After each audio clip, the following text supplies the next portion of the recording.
La Real Academia de San Romualdo de Ciencias, Letras y Artes celebra sesión de junta solemne, pública y extraordinaria, según el artículo 12 del título segundo del reglamento, para dar posesión de una plaza de académico correspondiente al excelentísimo señor don Antonio León Villaverde.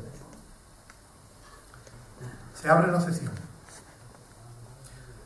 Ocupan la mesa, tal como indica la normativa académica en estos casos, junto con el presidente, la secretaria general, ilustrísima señora doña Adelaida Bordés Benítez, que intervendrá como presentadora del recipiendario. El censor, ilustrísimo señor don Juan García Cubillana, y el bibliotecario, ilustrísimo señor don Jaime Aragón Gómez, que dará lectura al acta de acuerdo de admisión como secretario en funciones. Vamos a guardar un minuto de silencio en memoria de nuestro compañero de academia, ilustrísimo señor don Manuel Casanova Bellido, fallecido el pasado sábado.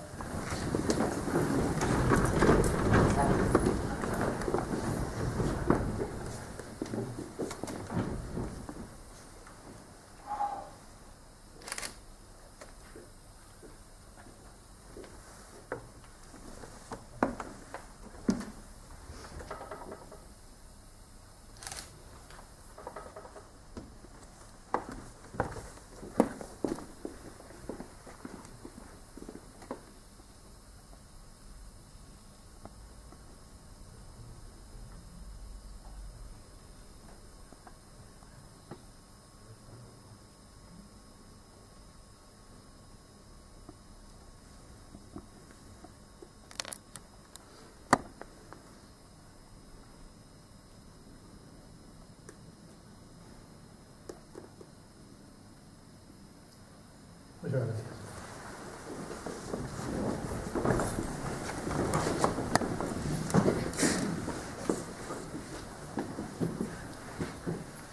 Tiene la palabra el ilustrísimo señor don Jaime Aragón.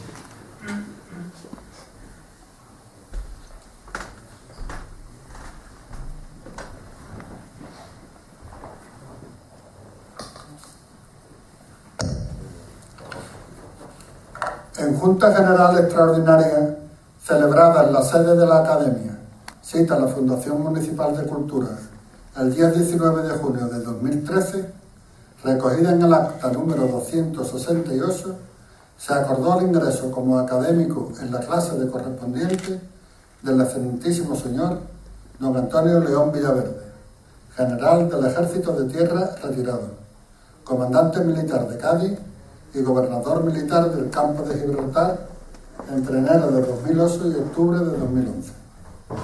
Una vez cumplidos todos los requisitos y publicitada la plaza en el boletín oficial, según establecen los estatutos y reglamentos de esta corporación y la normativa respecto de la Junta de Andalucía. Comunicado el acuerdo al recipiendario, se estableció el plazo reglamentario para su ingreso, que con posterioridad quedó fechado para el día 25 de marzo de 2014, siendo el título de su discurso de toma de posesión Bartolomé de Cárdenas, el Bermejo. Será presentado por la ilustrísima señora doña Adelaida Bordés Benítez, académica de esta, de lo cual, como secretaria, y en este caso por delegación, doy fe con el visto bueno del señor presidente.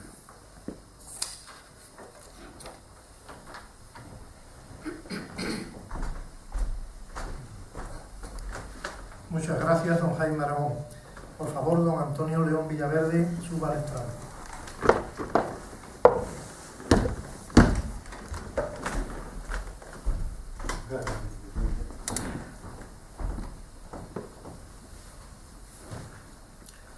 Tiene la palabra la ilustrísima señora doña Adelaida Bordés para presentar al recipiendario.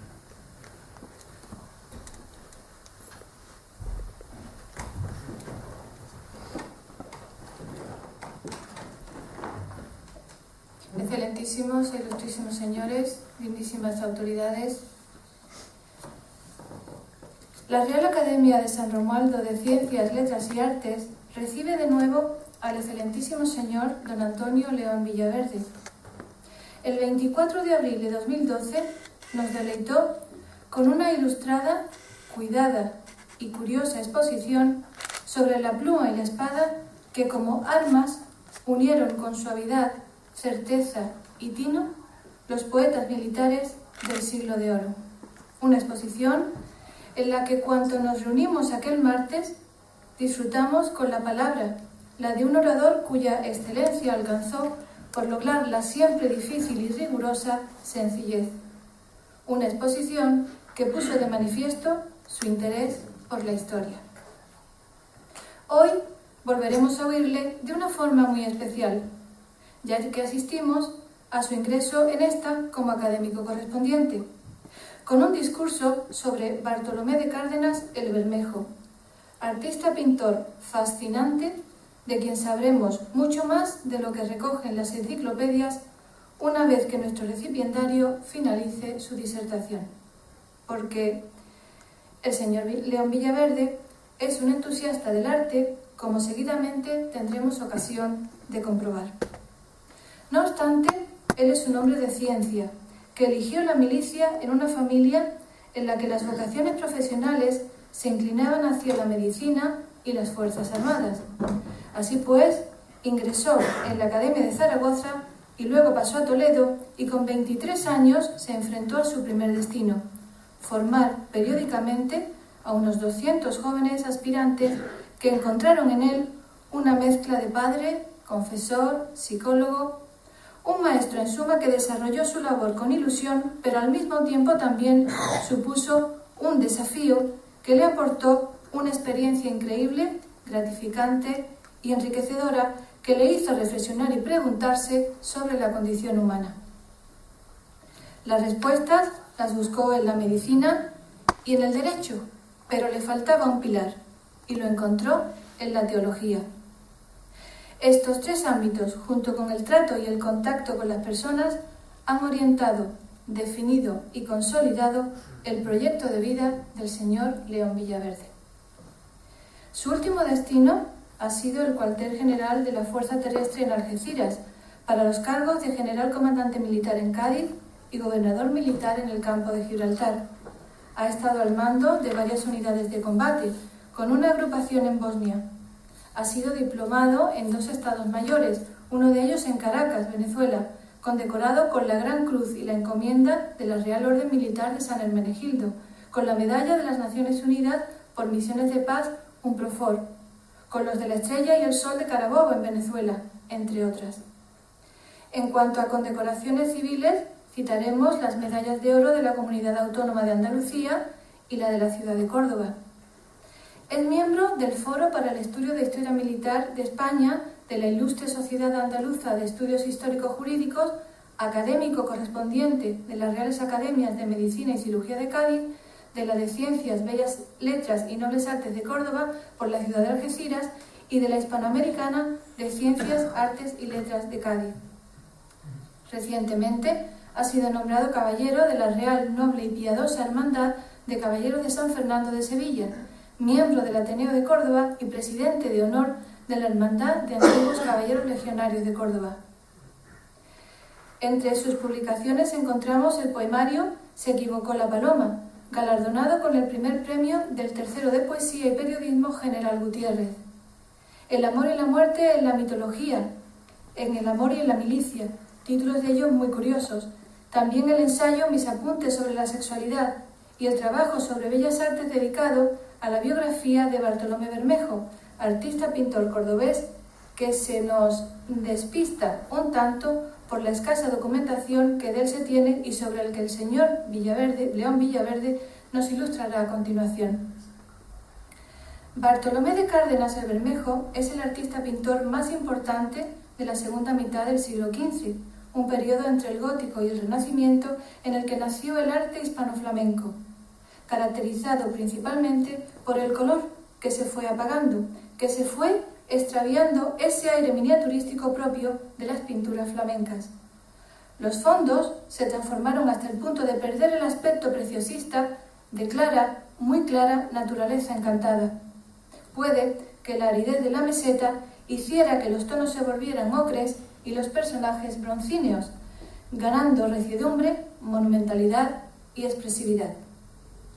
los pinceles de Bartolomé de Cárdenas fueron el medio para crear una belleza plástica fundamentada en el color, en la luz y en las sombras, a la vez que logró una vigorosidad que transmitía y transmite estabilidad al espectador, quien no puede permanecer indiferente ante la obra. El señor León Villaverde, fascinado por este artista pintor y, ¿por qué no?, por este personaje, en el que lleva trabajando varios años, nos lo presenta, nos lo descubre hoy en su discurso de ingreso en esta Real Academia. Como anécdota, la memoria rescata una muestra del entusiasmo y fascinación de nuestro recipiendario por el arte en general, cuando durante una conversación telefónica, a fin de concretar los detalles propios del acto anterior, o sea, hace ahora 2 años, minutos antes de despedirnos, la conversación ya había derivado mucho antes hacia los pintores de la época de Isabel la Católica. Citó a Bartolomé Bermejo y terminamos pensando y comparando las razones que llevaron a Berruguete a enrojecer la sala de Los Ángeles. Señor León Villaverde, con prudente impaciencia y justificada ilusión, nos disponemos a oír sus palabras con la fluidez, la serenidad, la sencillez, la propiedad y el rigor que caracterizan su elocuencia. Bienvenido.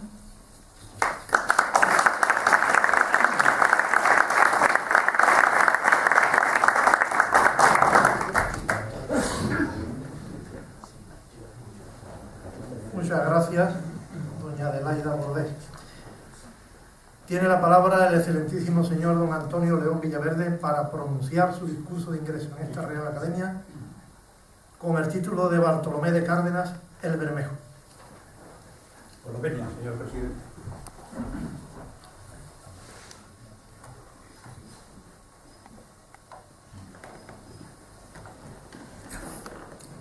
Voy a ver qué es lo que...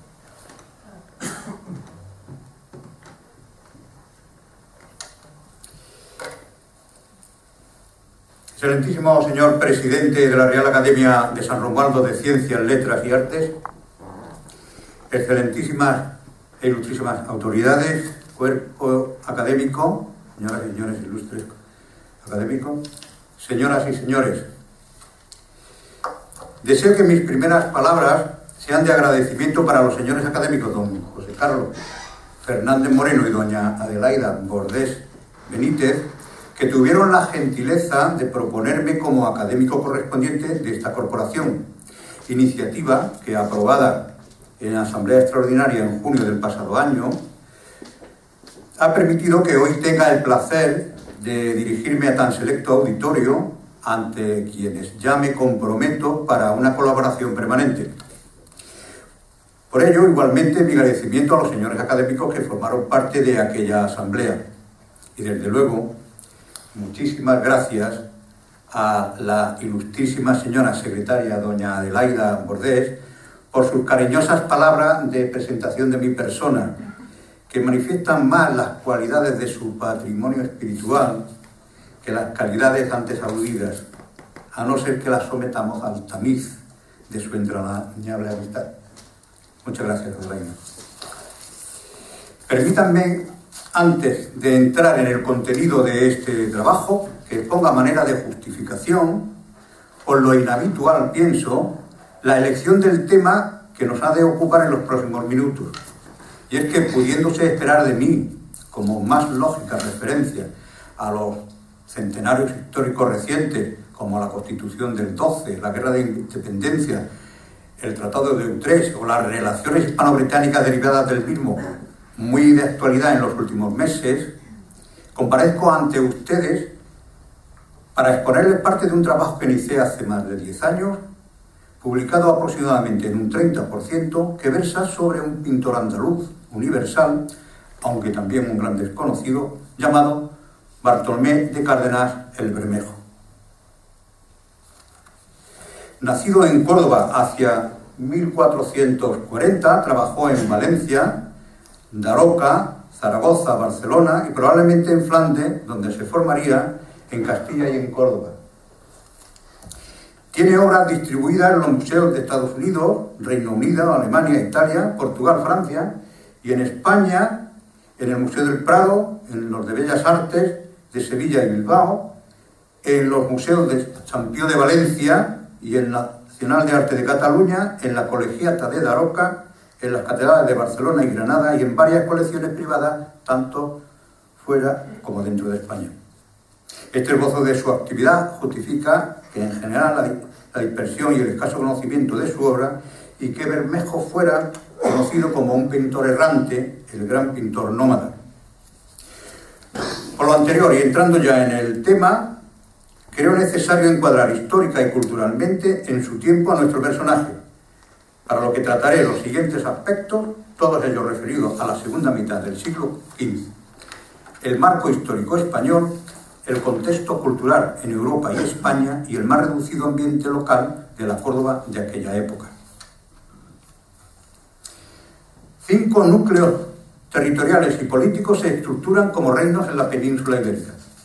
Al noroeste y centro peninsular, Castilla, producto de sucesivas integraciones de entidades menores, con unos 360.000 kilómetros cuadrados y casi 8 millones de habitantes.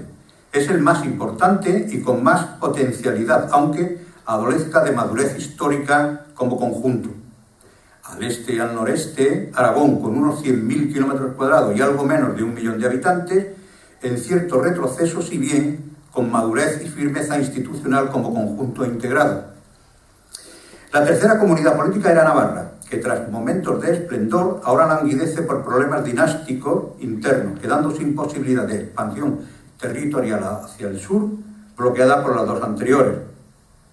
El cuarto reino, al oeste, Portugal, desprendido del tronco leonés a finales del siglo XI y con una clara vocación expansiva por su capacidad marítima. Su entidad de 90.000 kilómetros cuadrados y 1 millón de habitantes es muy similar a la de Aragón.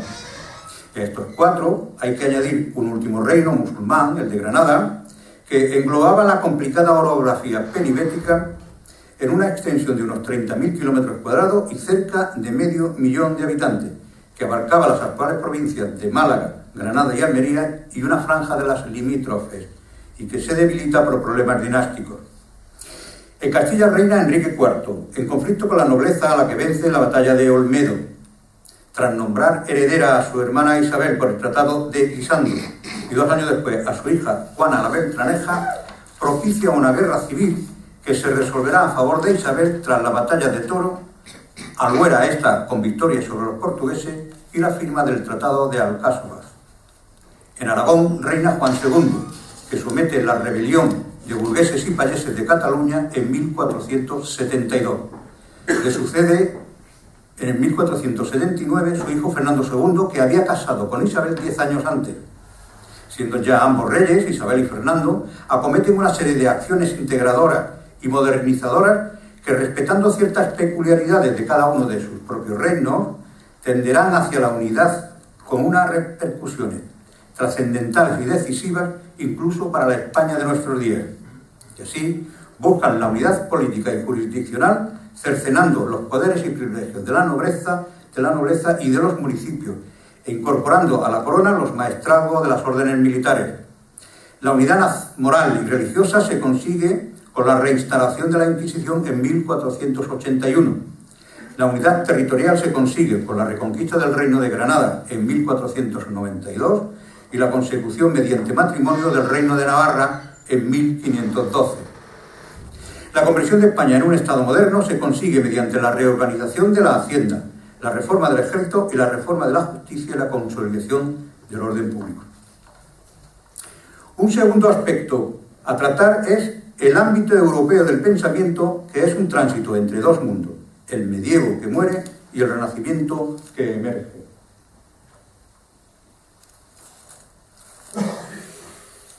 El Renacimiento, la restauración de las letras, es la culminación de un proceso que procede a la revisión del mundo medieval y a la revalorización de la antigüedad clásica, resurgiendo la libertad de la actividad mental y el valor del hombre. El origen italiano del fenómeno humanista se explica por unas condiciones económico-sociales óptimas y el legado cultural grecorromano, siempre presente. El humanismo contempla a la naturaleza y al hombre como ejes del mundo, lo que entibia en cierto modo a la religión, que deja de ser la primera fuente de inspiración de la vida y del arte. Pero el humanismo español tiene la peculiaridad de coincidir con la reintroducción de la Inquisición y con la Contrarreforma, por lo que sus posibilidades críticas se ven limitadas. Sin despreciar lo anterior, convive con ello e incluso pretende su fusión. Pues bien, con relación al ámbito pictórico, la preponderancia de la naturaleza se concreta en un nuevo realismo, pero que a su vez tiene distintas interpretaciones según sea la referencia al foco italiano del sur o al de los Países Bajos. En Florencia se desarrollan la perspectiva lineal, las formas constructivas basadas en esquemas geométricos, las proporciones anatómicas y el dibujo. Por recurrir a la investigación se conoce como naturalismo científico. En los Países Bajos se reproduce un gran desarrollo del estilo blando de la pintura realista, donde la inquietud descubridora se manifiesta fundamentalmente con un Van Eyck que incorpora la técnica del óleo a la pintura, que sondea el espacio y la luz con mirada tan implacable y penetrante como a través de un elemento óptico que invade los menores repliegues de lo físico para discernir su naturaleza, su textura y plasmarlo en el cuadro.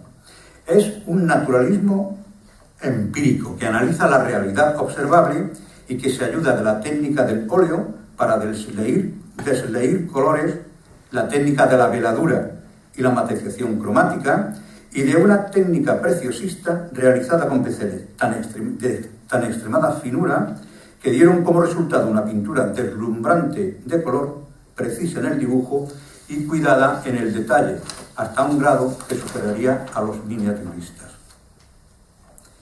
En cuanto al territorio español, hemos de decir que el tránsito del románico al gótico se hace gradualmente, como una evolución espiritual entre el esquematismo del siglo XII y las figuras vivas que constituyen la esencia narrativa de la pintura gótica. El periodo a considerar será la segunda mitad del siglo XV, ya lo hemos dicho, de influjo del cuatrocentismo renacentista italiano y del estilo hispano-flamenco, el que aquí más nos interesa.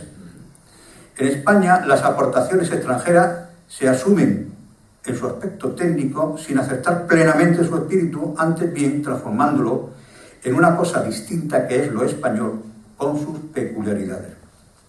Es el estilo hispano-flamenco que se caracteriza por la introducción de la técnica del óleo, los valores táctiles, un sistema tridimensional completo y la valoración del paisaje en los fondos, y del que Bartolomé Bermejo será un representante singularísimo.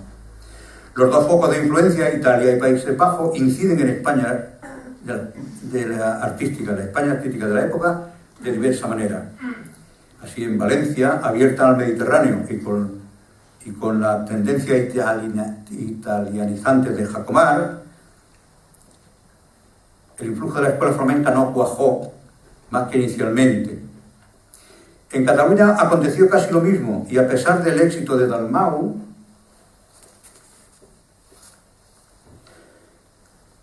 que era seguidor de la escuela y alumno incluso de Van Eyck, cedió el protagonismo a Jaime Huguet, que se decantó por el humanismo italiano y sigue la técnica del temple y los fondos dorados.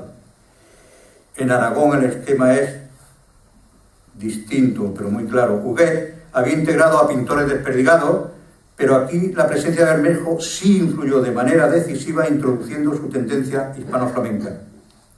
Solo en Castilla fue donde se impuso desde el principio el estilo fácilmente, a través de Jorge Inglés en la zona centro, para irradiarse posteriormente a Segovia, Ávila, Zamora y Valencia. En fin, la escuela andaluza desempeña en la segunda mitad del siglo XV un papel importante, pero sin apartarse de lo esencial de las características espirituales tradicionales que definían su pintura.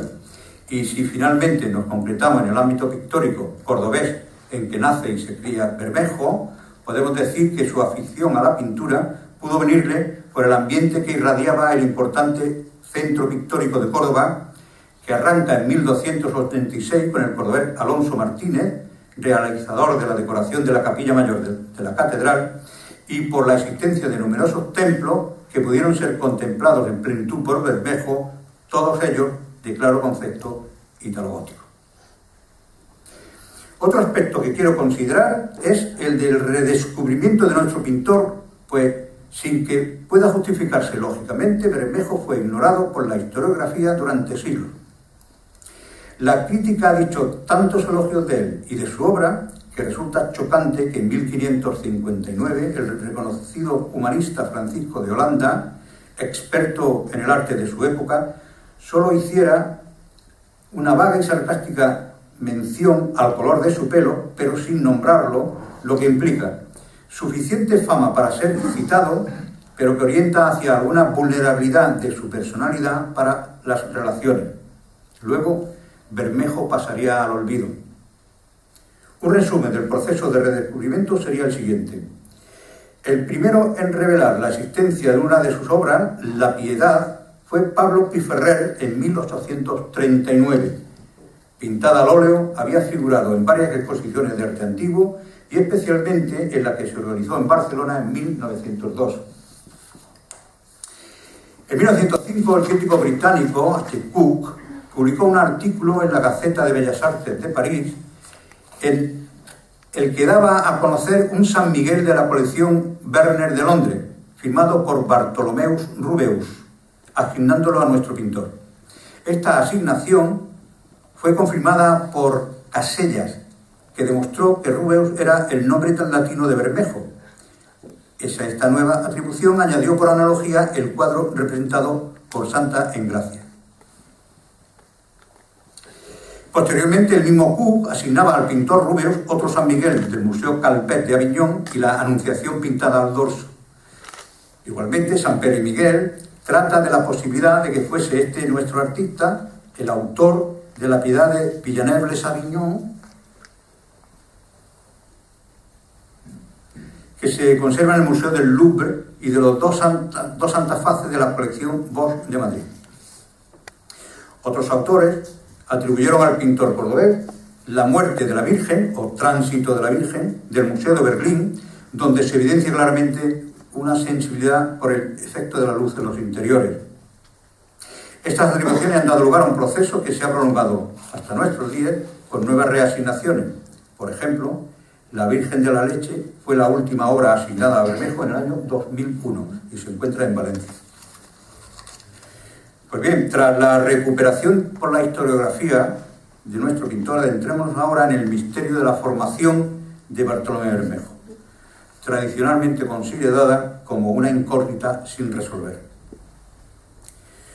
Supuesta la inicial afición a la pintura de nuestro personaje, razonablemente se habría materializado en alguno de los numerosísimos talleres que había en Córdoba para aprendizaje, y de esa forma confirmar la vocación artística del adolescente. De acuerdo con los parámetros habituales de aquella época, en la ciudad, su estancia en el taller sería de 3 a 6 años, la media documental es de 3,5, e ingresaría con una edad de 12 a 14 años. La media de dicho documento es de 13 a 4 años. Así Bermejo se habría formado inicialmente durante 3 o 4 años en un estilo de pintura de tendencia italianizante. Pero al finalizar esta primera etapa de su formación, alrededor del año 1458, con solo 18 años de edad, nos adentramos en el gran enigma de la formación del pintor, pues hasta ahora su único contacto ha sido con pintura italogótica, y en 1468, solo 10 años después, se documenta que Bermejo está ubicado en Valencia como pintor de prestigio con un estilo flamenco muy personal, perfectamente consolidado. Pero además de esta circunstancia, un estudio global y pormenorizado de su obra lleva al convencimiento, a la necesidad de al menos un contacto directo de nuestro pintor con la escuela flamenca, y por un tiempo suficientemente prolongado para adquirir tal dominio.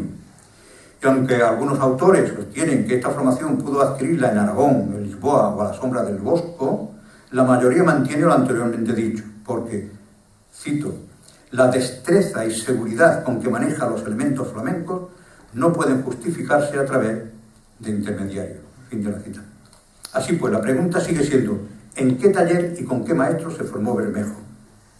Y es que en nuestro criterio, y como después veremos, al mantenimiento de esta incógnita contribuye sin duda que el estilo y las composiciones de Bermejo están filtrados por su personalidad, tan adaptados al gusto español que hacen imposible encontrar ejemplos concretos importados de aquellos maestros del norte. Este debate, que evidencia una formación flamenca con uno u otro maestro de los consagrados, nosotros contribuimos incluyendo una referencia, siquiera somera, al maestro de Flemal, luego identificado como Robert Campin, que a nuestro entender influyó y mucho en el arte de Bermejo. En efecto, Campin trabajó en Tournai desde 1406 hasta 1444, por lo que fue contemporáneo de los Van Eyck, no sucesor ni dependiente de ellos, y se le considera junto con ellos y Robert van der Weyden como de la primera generación de pintores flamencos, los verdaderos técnicos, creadores y videntes. Bermejo no coincidió con Campin ni pudo conocer a Van Eyck, que habrían fallecido prácticamente cuando Bermejo nacía, pero sí pudo admirar sus trabajos y asimilar sus conceptos innovadores y la perfección técnica de sus magníficas obras. Pero el personaje clave es, a nuestro entender, Roger van der Weyden, cuyo estilo sigue los ejemplos de sus dos contemporáneos más ilustres y que fue el alumno preferido de Campin. Van der Weyden admira de Jan van Eyck la extraordinaria técnica y la plasmación analítica de los detalles, y de Campin aprende el sentido pleno de los volúmenes y de los espacios. En fin, hemos de considerar a Petrus Christus, que sustituyó a Van Eyck a su fallecimiento en 1441 en el taller de Brujas, y recibió influencias tanto de Campin como de Robert van der Weyden. Así pues, el germen de la formación de Bermejo estaría en el arte de Roger van der Weyden y de los conocimientos que le transmitiera de los otros maestros de la primera generación, a los que se añadirían las propias asimilaciones de nuestro pintor de la contemplación de las obras. Bermejo recogió de Van Eyck los secretos de la técnica del óleo y asimiló la técnica de las transparencias y los contrastes cromáticos capaces de plasmar representaciones diferenciadoras entre sustancias o texturas. De Campin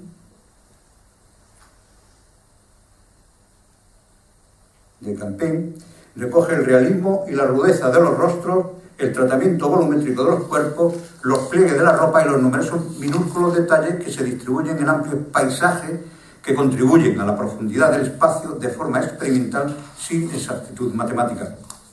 Y de Petrus Christus habría importado su inquietud por el paisaje, llegando a descubrir la perspectiva lineal a partir de experiencias visuales.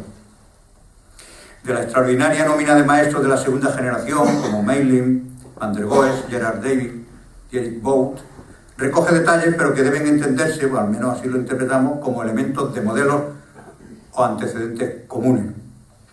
Respecto a la posible influencia italiana de Bermejo, ya se comentó el ambiente pictórico de Córdoba. El propio Bermejo coincidió durante años en Valencia con las huellas de Jacomar, que había vivido muchos años en Nápoles y otras ciudades italianas, y cuya obra pudo analizar críticamente nuestro pintor.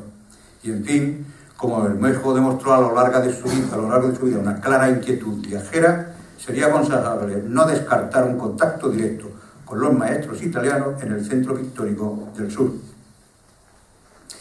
Dando un paso más, vamos ahora a considerar la técnica y el estilo de nuestro pintor, es decir, el concepto pictórico personal de Bermejo. Y hay que decir que, como conjunto, toda la producción de Bartolomé Bermejo evidencia las características que definen una poderosa personalidad artística. Tormo, el crítico que posiblemente lo ha estudiado con más detenimiento, lo ha calificado como el más recio de los primitivos españoles. Calificar su estilo de forma global implica emplear términos como gran calidad, intenso realismo, monumentalidad formal, pero todo ello con una sólida formación flamenca perfectamente asimilada. Veamos pues el resultado de esa asimilación. El arte de Bermejo se basa en los principios del realismo flamenco, que instituye una visión nueva basada en la representación exacta de la sustancia misma de que se componen los objetos. ¿De qué están hechas las cosas? Porque la piedra es de granito o mármol, el tejido es de lana o seda, etc. Paralelamente, el pintor flamenco descarta la pintura al temple o al fresco, para decantarse por el óleo, capaz de reproducir todas las combinaciones con que la luz al jugar sobre los volúmenes, permitía discernir lo que los constituye. Pues bien, Bermejo, cuya poderosa personalidad filtra estos principios, que domina los secretos de la técnica del óleo, que asimila la técnica de las transparencias y los contrastes cromáticos, es capaz de plasmar representaciones en las que la sensación táctil, el matiz entre sustancias o texturas, tiene tanta trascendencia como la visual. Otro rasgo a destacar de nuestro pintor es su sensibilidad para registrar los matices que presentan los objetos en el espacio, según la distancia a que se hallen del espectador. Es una perspectiva intuitiva, no geométrica, una perspectiva atmosférica que retiene más la materia del espacio que la forma. Es su preocupación permanente por la relación entre la figura y el ambiente, y que resuelve en parte impregnando de humanidad las composiciones humanas mediante un tenso y dramático sentimiento que las unifica en lo espiritual en relación con la circunstancia que vive el personaje. Como complemento, apartándose de convencionalismo, resuelve el realismo de los fondos de sus cuadros de una manera insólita para su época y logra una de las más altas conquistas y en la que puede considerarse como un precursor. Me refiero al paisaje. Para su tiempo, sus paisajes son sin duda el único ejemplo de naturalismo casi absoluto.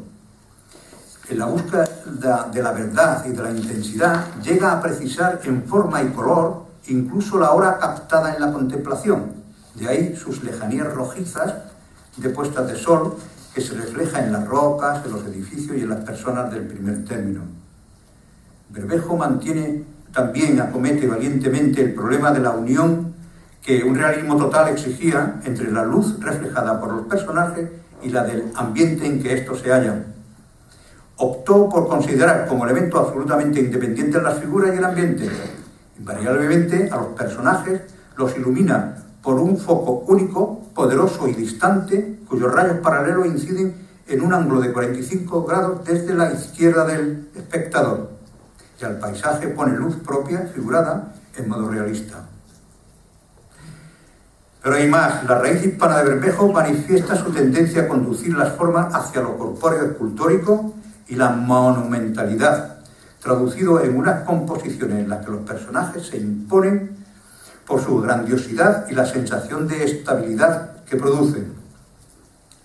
Además, es genuinamente hispano el patetismo que infunde a sus personajes y que llegan a desembocar como a través de una interpretación psicológica de los mismos, en un naturalismo espiritual que en la pintura de Bermejo no es sino su interpretación personal del concepto de realidad pictórica y que consiste en interpretar, en descubrir la realidad que trasciende de la simple imagen del modelo.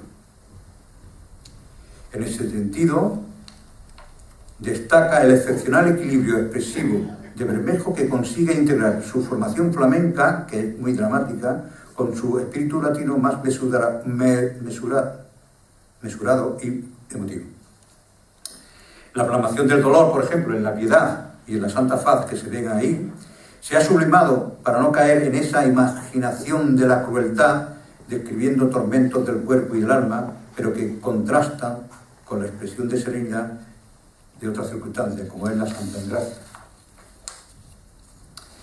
Otras matizaciones diferenciadoras de la pintura de Bermejo en relación con la corriente flamenca fueron el formato de sus obras, generalmente en tabla para retablos de gran formato, el empleo de colores más oscuros y con menos tonalidades y un mayor contraste de las luces y sombras. Pues bien, como gran parte del éxito de la pintura de Bermejo se basa en el dominio de la técnica del óleo y el uso sistemático de tablas para formar retablos, puede considerarse que el óleo y el retablo son compañeros de viaje de Bartolomé Bermejo. Ello merece siquiera una pequeña referencia a la técnica y al género. Para aquella época, el óleo era considerado como una técnica pictórica innovadora, y son numerosas las referencias sobre nuestro pintor que lo destacan por su dominio de los secretos de la pintura al óleo. No cabe duda alguna que fue Jan van Eyck quien elevó este procedimiento pictórico a la categoría suprema de insustituible técnica de pintar, lo que, junto con sus conceptos sobre el realismo y el espacio propició que fuera el maestro foco de atracción para los pintores contemporáneos y de la siguiente generación. A decir de los expertos, la química moderna aún no ha inventado nada que desafíe la supremacía de las pinturas al óleo, si bien ha conseguido que desaparezcan la mayor parte de las desventajas que tenían. Lo que parece indiscutible es que el óleo vino a solucionar la tremenda preocupación de los artistas de la época para responder a la cuestión esencial de qué está hecho esto. Es verdad que las materias responden de forma diferente a la incidencia de la luz según su superficie sea lisa o rugosa, según su masa sea opaca o se deje penetrar por el rayo de luz, según su transparencia. La pasta mezclada podía hacer que la tonalidad fuera mate o luciente, rugosa o lisa, transparente u opaca según el grueso del pincel con que se extendía y del desleído del pigmento y su fluidez. La pintura podía ser grasa y pesada o una delgadísima veladura a través de la cual se percibía la capa interior. Bermejo, que dominó la técnica, ha sido considerado como el introductor de la pintura al óleo en España, técnica con la que consiguió esa hábil mezcla de colores y aglutinante, haciéndolo más transparente, lo que posibilitó que una luz admirable inundara todos sus cuadros. Y en cuanto al retablo, insistir que jugó un papel fundamental como soporte en el desarrollo del arte de nuestro pintor.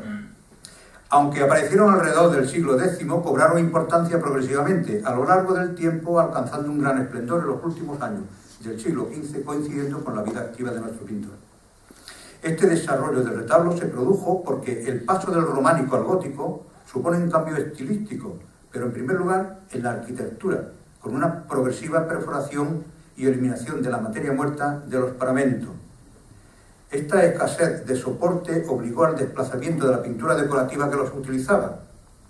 Además del simbolismo y decorativismo de la pintura románica, se transforma en el gótico humanizándose y adquiriendo un carácter narrativo, a lo que el retablo se prestaba perfectamente, integrando las secuencias narrativas en un conjunto que además concentraba la atención en el altar. Por ello, la pintura ahora se refugia en las vidrieras y en los retablos, y en su competencia con ellas, con la vidriera, que contribuían a la creación del ambiente sacro por la coloración de la luz, el retablo se hizo cada vez más suntuoso y mayor, llegando a casos como el de Lodeli, de la Catedral Vieja de Salamanca, con 11 calles y 53 escenas. En el retablo del siglo XV, la escena del Calvario ocupa la tabla cumbrera, que centra la zona alta del mismo. Debajo, en la tabla central, aparece la esfinge del titular o titulares, con sus atributos, pero en noble presentación más laudatoria que descriptiva. Pero en el resto de las tablas se representan escenas relativas a la dedicación del retablo en sucesión correlativa de diversos episodios. Según algunos autores, los 2000 retablos que total o parcialmente se conservan en España corresponden a menos de la centésima parte de los producidos. Esta fabulosa suma de retablos implantó un método de trabajo desconocido en general fuera de España, creándose grandes talleres en los que colaboraban varios pintores en la misma obra.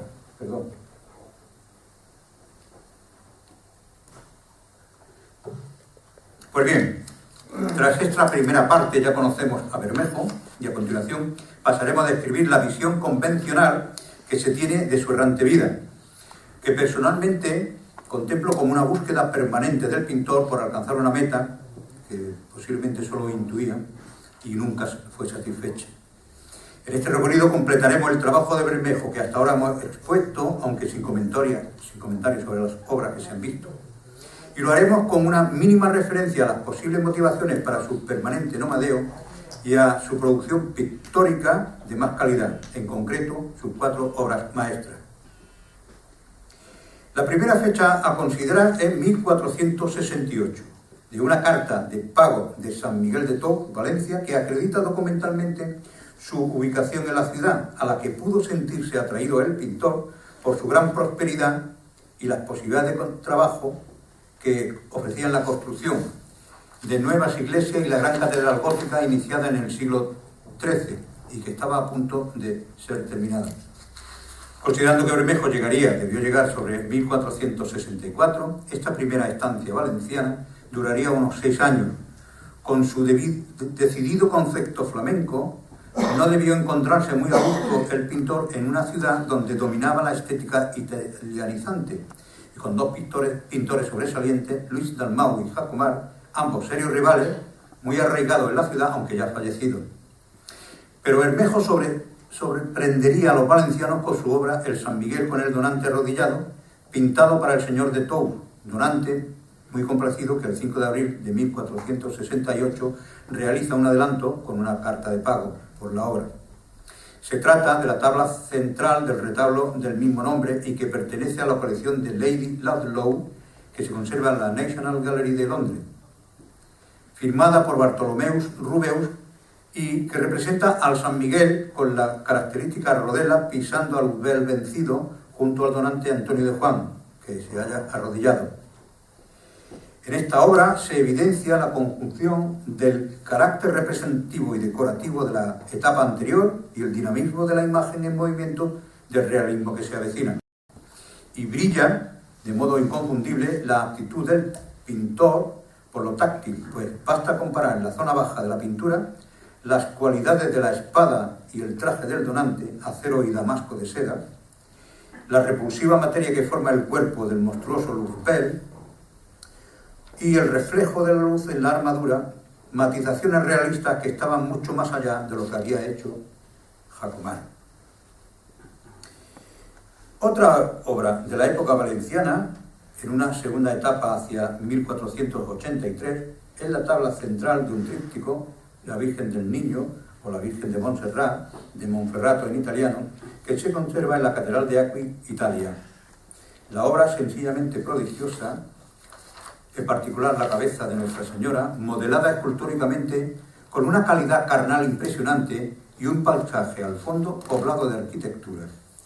Los últimos rayos de una puesta de sol producen sobre las estructuras luces rasantes rojizas, realizadas con un espíritu naturalista que se anticipa a las creaciones de los grandes maestros de la escuela veneciana. Si en las figuras de esta pieza Bermejo avanza a paso seguro por su trayectoria hispana, en lo relativo al paisaje, da un salto extraordinario para los conceptos de su momento. Las puertas del tríptico es una anunciación, de ahí que también se llame la Virgen la Anunciata. Pues bien, las puertas y algunas de las caras y encarnaciones de los personajes principales de las tablas laterales son de Bermejo, aunque serían terminadas por los Osona, padre e hijo. Es la segunda obra maestra firmada por Bartolomeus Rubeus y la calidad de este excelente trabajo puede valorarse mejor teniendo en cuenta que fue pintado hace 530 años. Medio milenio, más de medio milenio. A pesar del indudable éxito de Bermejo en Valencia, su espíritu nómada le empuja hacia Aragón, donde el auge de la pintura es extraordinario, especialmente la de final del siglo XV, con centros o focos creadores en Zaragoza, Calatayud, Teruel y Daroca. Nuestro pintor encuentra a su llegada a esta última ciudad una gran penetración del estilo italogótico, muy arraigado y de gran tradición. Aunque posiblemente llegara hacia 1470, la presencia de Bermejo en Daroca está documentada entre los años 1474 y 77, y es en septiembre de este primer año cuando recibe el importante encargo que dará lugar a un magnífico Santo Domingo de siglos entronizado de 2,42 por 1,30 metros que se conserva en el Museo del Prado. Por esta obra se acredita documentalmente el verdadero apellido de Bermejo, ya que en el contrato se cita varias veces al pintor como Bartolomé de Cárdenas. Bermejo combina esquema de composición simple y una excesiva presencia de oro, por un lado, con un tratamiento de la figura profundo y realista, es decir, una mixtura perfecta de la fuerza adquirida en Aragón y del mejor concepto del estilo flamenco. Su realismo impresiona por el modulado del rostro y de las vestiduras, en particular los pliegues del paño blanco de la túnica, que evidencia el sentido de la composición de Bermejo, unido a una habilidad en el manejo del color, que es por completo digno de los mejores pintores flamencos. Destacaría la exquisita ejecución de la técnica del óleo y el realismo que muestran las arrugas de las mejillas, la barba recién afeitada, la textura de la capa, el pañuelo transparente y la túnica, los pliegues de esta fundamentalmente, y la textura de los materiales del sillón y la vara crucífera. Igualmente, las virtudes que hay en los extremos del sillón, en sus distintos planos, son también dignas de admiración. La calidad de esta obra también puede entenderse mejor teniendo en cuenta que este año se cumplen 540 desde que fuera realizada. Mucho trabajó Bermejo en Daroca hasta el punto de llegar a encabezar una importante escuela de pintura, pero la inquietud viajera de Bermejo hace que de nuevo se traslade a Zaragoza hacia 1477, seguramente atraído por el renombre histórico de una ciudad que, entre otras cosas, ofrecía extraordinarios ejemplos artísticos del que fuera uno de los notables centros del califato árabe y que subyugarían completamente a nuestro pintor, al que le recordaría su Córdoba natal. Además, llega en el momento en que el estilo mudéjar se muestra en todo su esplendor y que la Catedral del Aseo se está reedificando en el más puro estilo gótico sobre la anterior catedral, con las posibilidades de encargo como retablista. Ejemplo de ello fue el retablo de Santa Engracia, cuyo trabajo tuvo que simultanear en parte con el Santo Domingo.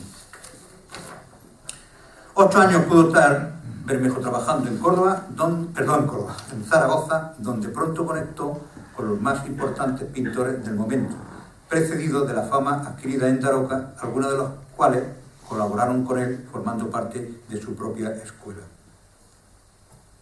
Tras un trienio enigmático sin noticias del pintor, nuevamente marcharía Bartolomé Bermejo, esta vez a Barcelona, hacia el año 1485, cuando en Cataluña las condiciones socioeconómicas dan lugar a una burguesía próspera, lo que repercutiría en el fomento del arte y a su vez sería foco de atracción para los artistas, cuyas oportunidades la constituirían la construcción de 2 templos muy importantes, la catedral y la iglesia de Santa María del Mar. Fue precisamente en 1490 cuando Bermejo recibió el encargo para la capilla capitular de la catedral y que le hizo famoso no solo en Barcelona, sino al correr del tiempo en todo el mundo, haciéndose que el nombre del gran cordobés figure en un lugar de honor en la historia del arte. Se trata de esta tabla que estamos viendo, la Gran Piedad de San Jerónimo y el donante, el arcediano Luis Desplats, que la había encargado y que sería la obra cumbrera de Bermejo. En ella se acredita la autoría y el origen cordobés, con la leyenda Opus Bartolomei Bermello Cordobensi, que no se percibe bien en la fotografía, pero está grabado en el marco, que es de la época. Aquí el concepto naturalista de Bermejo se pone de manifiesto de forma espléndida, lo que le haría ser considerado como el precursor de la pintura del Renacimiento en España. El naturalismo idealista alcanza una intensidad difícilmente superable.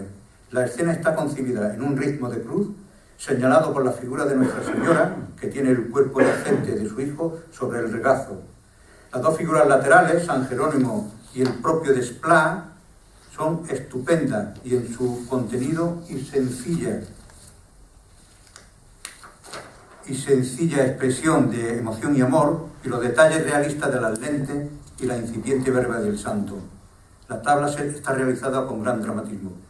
Por otro lado, el gran paisaje que domina el conjunto y que entra materialmente en el primer término es uno de los más logrados y poéticos del autor.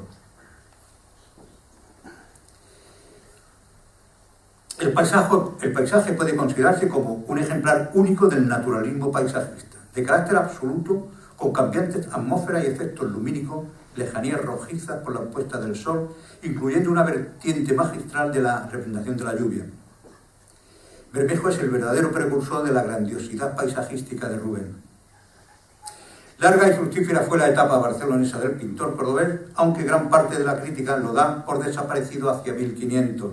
Sin embargo, se ha documentado trabajos de diseño en vidriera de Bermejo para la Catedral de Barcelona, en Noli Tangere, y varios para la Lonja, en 1501.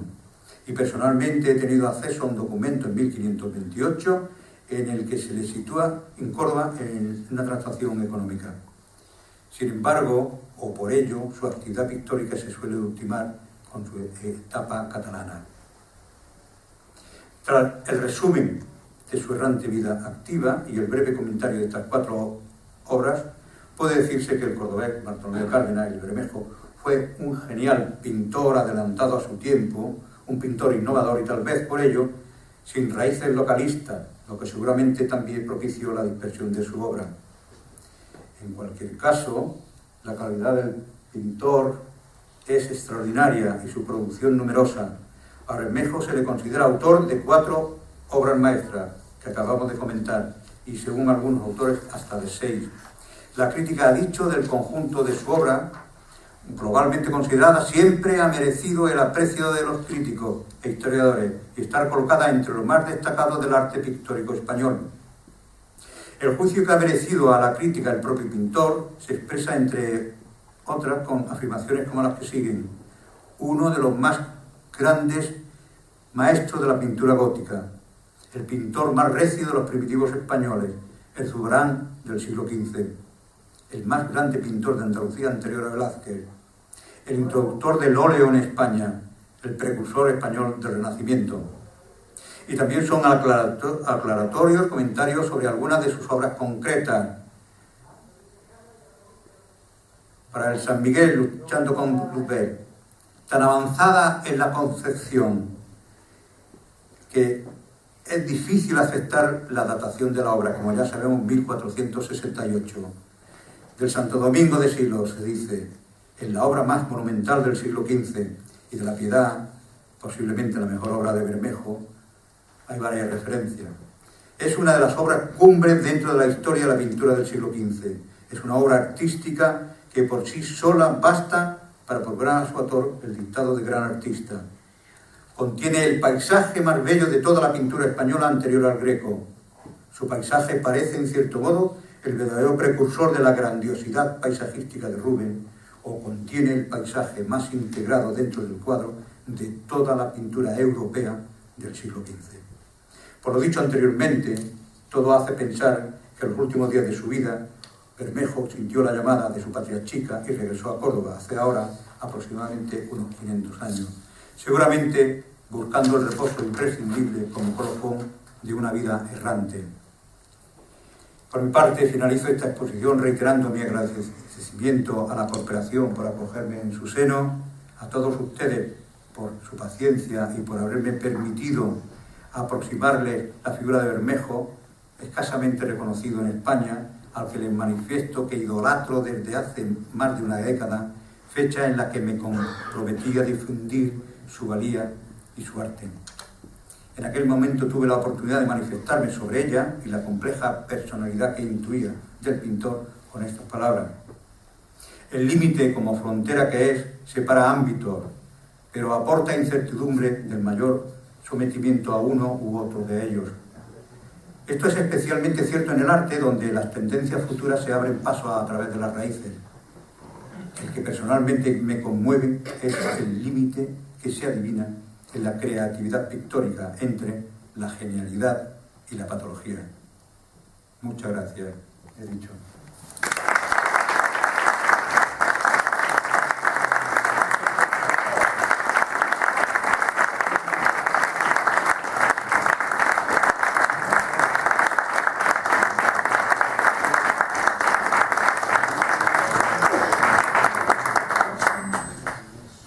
Por favor, las señoras y señores académicos, pónganse en pie.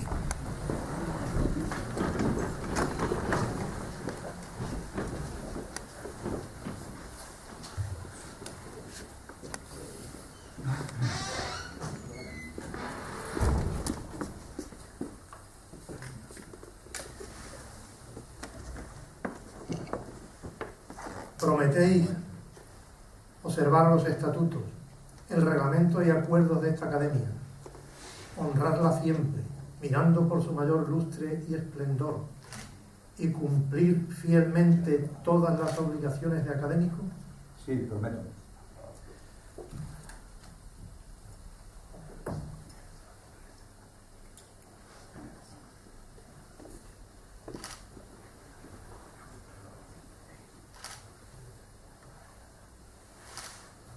Queda proclamado académico de la Real Academia de San Romualdo de Ciencias, Letras y Artes el excelentísimo señor don Antonio León Villalón. Bienvenido.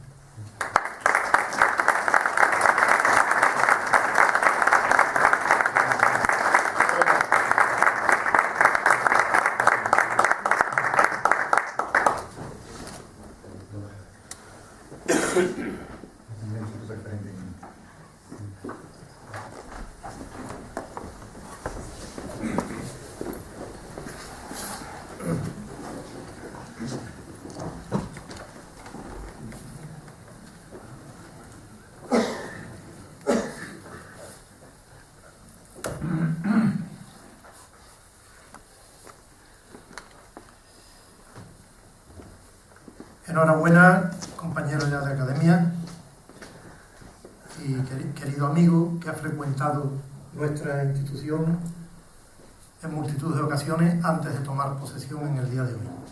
Enhorabuena por el discurso, por el análisis que ha hecho de la figura del Bermejo, tanto en el aspecto personal como en el artístico, el análisis de su obra, su técnica, sus tendencias, sus influencias pictóricas y, en definitiva, un redescubrimiento, como bien se ha dicho aquí, de una figura, el arte de la pintura tan importante que hoy ha sido aquí reivindicada a través de este discurso de ingreso en San Romualdo. Bienvenido, aquí está la Academia de San Romualdo de entera disposición y seguiremos contando tu valiosísima colaboración y tus doctas palabras. Muchas gracias. La colaboración no seguro, lo que no sé es lo de las doctas palabras. Sí, sí.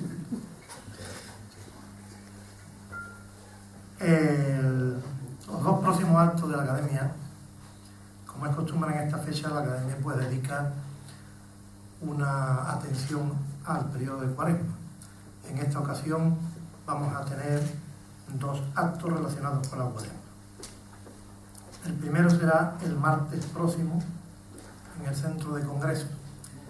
Un tema muy de actualidad, muy interesante desde el aspecto de vista arquitectónico, artístico y también de la ciudad de San Fernando. El tema es la Capilla del Santísimo Cristo de la Vera Cruz de San Fernando, ejemplo de interpretación popular de la arquitectura neoclásica gaditana. Esta conferencia estará a cargo de la doctora doña Yolanda Muñoz Rey, que es doctora en Arte y Humanidades, pero además fue la directora de la escuela taller que restauró hasta donde pudo la Capilla del Santísimo Cristo de la Vera Cruz. El segundo acto será un concierto. En este caso estará a cargo del conjunto vocal Vileray de la Capilla de Música de la Catedral de Cádiz. Será el sábado día 5 a las 8 de la tarde en la iglesia de San José Artesano. Están ustedes invitados, naturalmente.